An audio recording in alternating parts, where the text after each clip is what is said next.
Teknik menanam stek tidur ini tidak boleh terlalu dalam. Nanti umbinya justru akan lebih sedikit. Lihat akar-akarnya yang akan update menjadi umbi itu justru dia semakin rapat. Ada banyak cara menanam singkong supaya memiliki umbi yang lebat juga besar. Dari teknik okulasi sambung pucuk hingga stek tanam berdiri dan stek tidur. Nah, di sini ada sesuatu yang lebih menarik yang ingin saya bahas adalah bagaimana cara menanam pohon singkong stek rebah ataupun stek tidur. Tapi sebelum itu yuk sama-sama kita riset terlebih dahulu kalau menanam direbahkan dan berdiri itu umbinya lebih lebat yang mana. Kita lihat aja langsung. Karena pohon singkong ini mengganggu ya aktivitas saya karena ini kemarin itu tepat untuk sandaran pagar, sekarang pagarnya itu saya geser. Nah ini langsung saya mau lihat seperti apa yang ditanam dengan teknik stek rebah ataupun stek tidur. Ini usianya kurang lebih sekitar 3 bulan. Jadi menanam singkong stek tidur itu panennya dia akan lebih lama. Tapi setahu saya umbinya nanti justru akan lebih banyak jika dibanding dengan stek berdiri. Nah ini kita cek dulu bagian batangnya ya. Ini batangnya. Jadi nanti dia akan tumbuh di kanan dan di sebelah kiri seperti ini, memanjang ya. Dan saya pergunakan ini kurang lebih bibitnya itu hanya sekitaran 30 hingga 40 cm. Karena ini kemarin itu di wilayah padat ini, tanahnya padat sekali ya. Tapi saya juga penasaran karena ini baru berusia 3 bulan, ini umbinya sudah ada apa belum. Nah ini rupanya sudah merah-merah nih ya.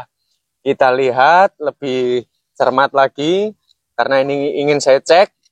Lihat ya, ini calon-calon umbi sudah dia tinggal masa pembesaran. Lihat. Dan teknik menanam stek tidur ini tidak boleh terlalu dalam. Nanti umbinya justru akan lebih sedikit. Lihat akar-akarnya yang akan update menjadi umbi itu justru dia semakin rapat. Dan saya rasa ada baiknya kita bongkar secara menyeluruh ya, untuk menghilangkan rasa penasaran kita semua. Ini harus ekstra sabar. Setahu saya ini umbinya akan lebih banyak jika dibanding dengan cara umumnya orang menanam dengan cara stek. Ya berdiri gitu ya, dipangkas terus langsung ditancapkan. Itu umbinya jauh, saya pikir lebih banyakan yang ini ya. Lihat. Ini belum yang malangnya ke sini ya, ini baru yang di sekitar sini doang loh ya. Ini bahkan sampai full di seluruh bagian sebelah sana dan sebelah sini pun ada semua full penuh ya. Lalu kita lihat yang di sebelahnya ini apakah ada umbinya atau tidak. Untuk menghilangkan rasa penasaran pemirsa, saya sendiri juga penasaran ya. Karena ini kemarin di lahannya itu lahan betul-betul padat sekali. Jadi saya nggak yakin gitu. Malah ini umbinya lihat. Aduh, sebelah sini pun dia keluar umbi. Lihat ya, ini batangnya ya. Tuh, jadi nggak hanya sekedar apa namanya lelucon. Jadi kalau begini kan pemirsa jadi tahu, oh kalau menanam stek tidur ataupun stek rebah itu nanti umbinya hasilnya akan seperti ini gitu. Lihat ya. Bahkan di sebelah sini pun ini dia muncul akar. Apakah akar ini nanti akan update menjadi umbi juga? Silahkan ditafsirkan sendiri karena ini saya hanya meriset menanam singkong stek tidur ataupun stek rebah. Kalau yang sini sudah tidak sanksi ya, ini full ya sampai sini ya. Lalu yang sebelah sini dia muncul nih di sebelah ini, apakah yang di bawah ini juga ada? Nah sekarang kita bongkar yang sebelah sini. Lumayan ini. Ini mengganggu sekali pagar ini ya, bambunya ini. Dan saya akan coba untuk membongkarnya, menghilangkan rasa penasaran. Mudah-mudahan ada umbinya ya. Kalau akarnya jelas lebih banyak ya. Dan ternyata di sini juga ada umbinya pemirsa. Lihat ini ya. Ada umbinya ternyata ini. Tapi agak dalam tuh. Tuh. Agak dalam ya. Dan saya akan cek dulu secara menyeluruh di seluruh bagian. Biasanya kalau menurut pengalaman saya itu kalah sebelah. Maksudnya antara sebelah kanan dan kiri itu lebih banyak yang sebelah. Tapi lumayan lah, nanti kalau dengan cara stek tidur itu, jika kita ini sekerumun ini full umbinya, terus ditambah lagi yang ada di sebelahnya ini, otomatis kan bisa untuk tambah-tambah gitu. Daripada tinggi menjulang tapi umbinya itu justru lebih sedikit ya. Nah, ini akarnya sampai di sini ya. Nah, apakah akar ini nanti akan update menjadi umbi juga? Silahkan ditafsirkan sendiri. Tapi jujur ini tempatnya itu sangat padat sekali awalnya. Jadi makanya tingkat kesuburannya itu agak sedikit berbeda daripada saya menanam di tempat yang memang semestinya gitu. Oke, seperti ini ya pemirsa ya. Ya kurang lebihnya ini nanti akan saya timbun kembali karena ini hanya untuk riset. Dia baru berusia 3 bulan. Nah ini akan saya timbun kembali. Tapi sebelum itu saya ingin berbagi tipsnya terlebih dahulu. Cara menanamnya, cari batangnya ini yang sudah berukuran besar seperti ini. Media tanam itu sangat menentukan sekali apakah nanti umbinya akan lebat atau tidak. Jadi perhitungkan dari tingkat kegemburan maupun kelembapannya.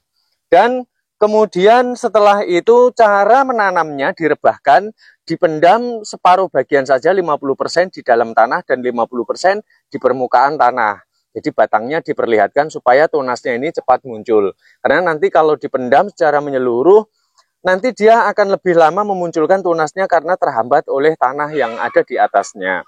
Nah, nanti setelah dia tumbuh, tunas seperti ini kurang lebih sekitar 2 hingga 5 cm barulah lakukan penimbunan secara menyeluruh.